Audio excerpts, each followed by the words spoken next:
YouTube channel Animals and Pets with Partha. Today's episode is about our judging standards. When did it all start to degenerate, to disintegrate, to fall apart? Well, the story goes back, of course, years ago when we inherited the dog world, the dog game from the British. The British left it to the elite Indians and the Rajas and the Maharajas. Well, they were the people who were involved from the British era. They had all the imports, they knew the breeds, they were excellent dog people. Most of them were very, very knowledgeable. And some of them judged mostly in UK, like the Prince and Hussain of India, who of course later on after partition it became Pakistan, and even long after that, even in the 80s, up to the 80s, 90s, he was still calling himself Indian licensed judge, until the time when the syndicate actually had him thrown out of the Indian panel, and that is when he started calling himself judge from Pakistan. Well, that was indeed very unfortunate, because he was the most well-known judge across the world as an Indian judge before anybody else. Well, then of course things started changing. The syndicate took everything onto his hands, and then there were some great people who were it was time for them to be given licenses, breed licenses, group licenses, and of course all breed licenses. There were people who were honorable people who are beyond corruption, but then the syndicate had other ideas. He sort of started taking money and favors and other things to give judging licenses. And when this started and the dog game started degenerating, the most of the good people, the people who were passionately involved, who were came from elite and royal families, they mostly left the game. Then the game, of course, was left to business people, people from all walks of life. Well, there's no objection to all that. But then what happened? The standard deteriorated. Then, of course, the corruption set in, and it was money, money, and money. So what happened was, the Indian judges that were made were of so substandard, mostly. I don't say all of them. Some of them are brilliant. Some of them have made their name internationally also, and the world knows them. But I'm talking of the majority of the judges were so poor. They not only went abroad and made a joke of Indian dog game, but the syndicate was, of course, oblivious of this. He was never perturbed, because he knew he had to mint money. So what happened was, then came a time when people started avoiding calling Indian judges. So the Indian judges mainly, they got no practice. Nobody got to judge in Indian shows, except when they created some small pet shows here and there, and they invited themselves into it. That is how they started. But then all the dog shows in India thought that getting a foreign judge was a better option, even though they would be very poor. Doesn't matter. It was a foreigner, no one knows about him. So he looks different and different than Indians. He cannot manipulate, because people in dog people don't know him, can't bribe him and buy him. So then the demand for judges, all these bad quality judges, shot up. And in the last 10-20 years, there has been a spurt of judges being made in all these Asian countries and around and in Europe. So because they got an opportunity, hundreds of them started flying into India, because India, every show had 3, 4, 5 foreign judges. And this foreign, what do you do? You finish your dog game, completely gone. The Indian judges don't get chance to judge because they are labeled as corrupt.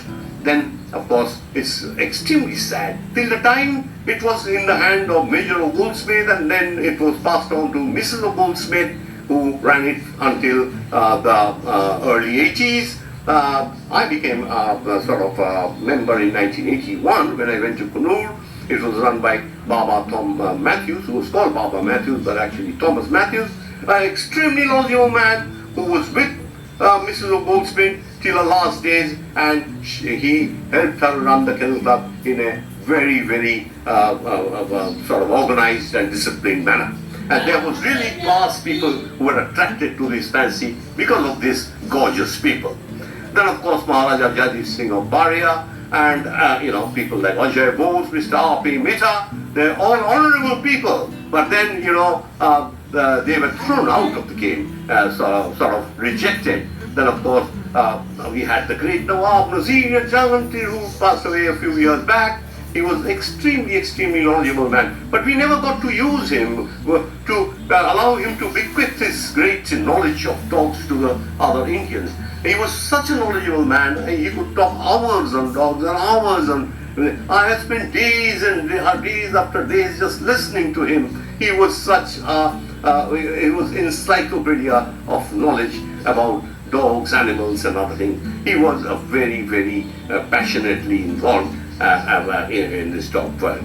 Anyway, there are a lot of stories that I could tell you about the Nawabs. My visit to the Nawab and his earlier house in Begumpet in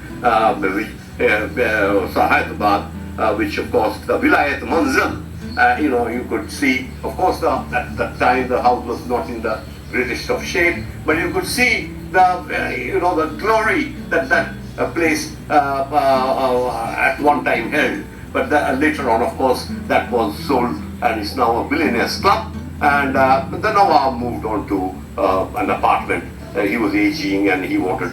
So he was comfortably retired into a smaller place, and that place was left to become a billionaires club that continues till today.